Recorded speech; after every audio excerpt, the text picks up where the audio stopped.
اصل بیوقوف کون؟ ایک دن بادشاہ نے اپنے وزیر کو حکم دیا کہ محل میں سبھی عقل مند ہیں، لیکن کوئی ایک ایسا شخص بھی ہونا چاہیے جو اپنے انوکھے سوال و جواب سے سب کو محظوظ رکھے۔ وزیر نے بادشاہ کے حکم پر ایک سادہ لوح بیوقوف آدمی کو محل میں تعینات کر دیا اور اس کی تاج پوشی بھی کر دی گئی۔ وہ اپنی سادگی اور انوکھے سوالات سے بادشاہ اور درباریوں کو ہمیشہ خوش رکھتا تھا۔ وقت گزرتا گیا، یہاں تک کہ ایک دن بادشاہ سخت بیمار پڑ گیا۔ جب طبیبوں اور حکیموں نے بھی جواب دے دیا تو بادشاہ نے اپنے آخری لمحوں کی گھبراہٹ کم کرنے کے لیے اس بیوقوف کو طلب کیا اور کہا، آج سوال تم کرو گے اور جواب ہم دیں گے۔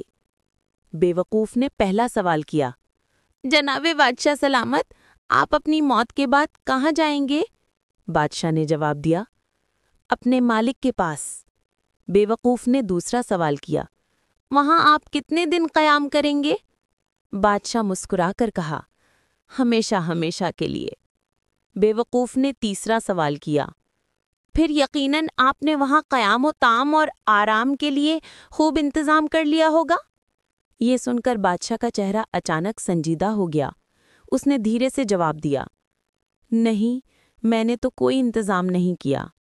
یہ سن کر بیوقوف نے اپنے سر سے بیوقوفی کا تاج اتارا اور بادشاہ کے سر پر رکھتے ہوئے کہا، پھر تو اس تاج کے اصل حقدار آپ ہیں۔